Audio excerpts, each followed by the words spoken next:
পাগল তুই কি করতেছিস? আমার খাবার খাই লইতেছিস। তো এই খাবার খাই আমি কাজে যাবো। দেখি এই লোকটা পাগলটাকে কিছু বলে কিনা। ভিডিওটা ভালোভাবেই করতে হবে। পাগল রে দেখে মনে হইতেছে ওর অনেক ক্ষুধা লাগছে।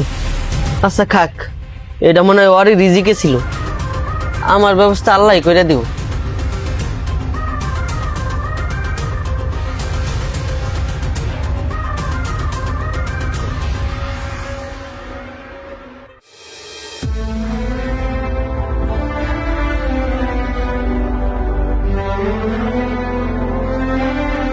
কি ব্যাপার ভাই, ওই লোকটা আপনার খাবার খাইলো, আপনি কিছুই বললেন না? ভাই কি আর কম, ও তো পাগল। ওর মনে অনেক ক্ষুধা লাগছে, এর লেগে খাবারটাও খাইছে। আর এমনিতেও খাবারটা মনে ওর রিজিকেই ছিল, এর লেগে ও খাবারটা খাইছে। কি বলেন ভাই? আপনার জায়গায় যদি অন্য কেউ হইতো না, তাহলে পাগলে ধরে মারতো। ভাই আমার জায়গায় অন্য কেউ থাকলে মারতো কিনা তা জানি না, তবে খাবার খাওয়ার কারণে কাউকে মারা ঠিক না। আর তাছাড়া ওর মনে হয় অনেক ক্ষুধা লাগছিল, এর লেগে ও আমার খাবারটা নিয়ে খাইছে। ভাই একটা কথা কি জানেন, অক্ষুধার্ত মানুষ কখনোই আপনার খাবার নিয়ে খাবে না। যারা ক্ষুধার্ত থাকে তারাই আপনার মুখের খাবার কেড়ে নিয়ে খাবে। আর এই জন্যই তো আমি ওই লোকটাকে কিছু বলি নাই। ভাই সবই তো বুঝলাম, কিন্তু আপনি এখন খাবেন কি? অনেক সুন্দর ভিডিও হইতাছে, আজকে এই ভিডিও ভাইরাল। ভাই এ নিয়ে আমি টেনশন করি না, তবে একটা কথা কি জানেন, রিজিকের মালিক আল্লাহ তাআলা, আল্লাহই কোনো না কোনো ভাবে ব্যবস্থা করে দিবে। অনেক কথাই তো বললাম, যাই আমার আবার কাজের সময় হয়ে গেছে, আমার কাজে যাইতে হইব। এই ব্যাপার মজনু, ভিডিও করা হয়েছে তো? হ্যাঁ ভিডিও করা হয়েছে। আরে ভাই ভিডিও মানে কিসের ভিডিওর কথা বলতেছেন?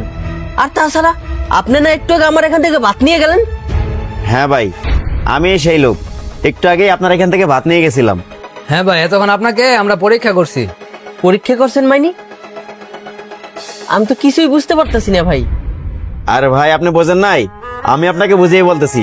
শোনেন, আমাদের একটা ইউটিউব চ্যানেল আছে, আমার চ্যানেলের নাম মিরাজ অফিসিয়াল।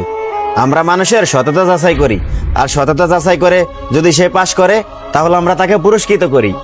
আর ভাই একটা কথা না বললেই নয়, আপনি কিন্তু আমাদের পরীক্ষায় পাশ করছেন। ভাই আপনারা কি কইতেছেন? আমার মাথায় কিছুই ঢুকতেছে না। আরে ভাই, আমরা আপনার সততা যাচাই করছি।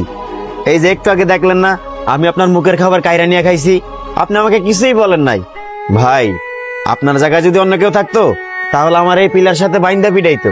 ভাই সত্যি কথা বলতে কি, এখনকার যুগে এমন মানুষ পাওয়াই যায় না। আর আপনি আমাদের সেই পরীক্ষায় পাশ করছেন, আর আমাদের পরীক্ষায় যারা পাশ করে আমরা তাকে 10,000 করে টাকা দেই। এই মনির, ওনাকে 10,000 টাকা দিয়ে দে। আচ্ছা ভাই, দিতেছি।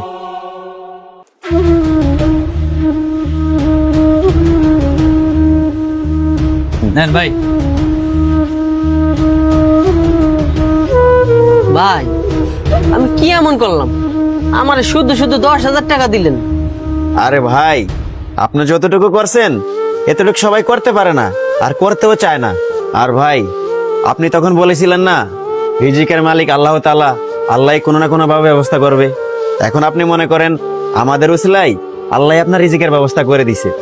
হ্যাঁ ভাই আপনি ঠিক কথাই বলছেন, আল্লাহ তাআলা আপনাকে উছিলায় আমার রিজিকের ব্যবস্থা কইরা দিছে। হ্যাঁ ভাই, সব সময় সৎ পথেই থাকবেন, তাহলেই দেখবেন আল্লাহ তাআলা রিজিকের ব্যবস্থা করে দিছে। ঠিক আছে তাহলে থাকেন, আমরা এখন আসি। আচ্ছা ঠিক আছে ভাই। এই ভিডিও দেখে কি বুঝলেন? রিজিকের মালিক আল্লাহ তাআলা, কোনো না কোনো মাধ্যমে আল্লাহ তাআলা তার বান্দার রিজিকের ব্যবস্থা করেই দেয়। তাই আমাদের সকলকেই আল্লাহর উপর ভরসা রাখতে হবে। ভিডিওটি ভালো লাগলে অবশ্যই লাইক কমেন্ট শেয়ার করে পেজটা ফলো দিয়ে আমাদের সাথেই থাকবেন। ধন্যবাদ সবাইকে।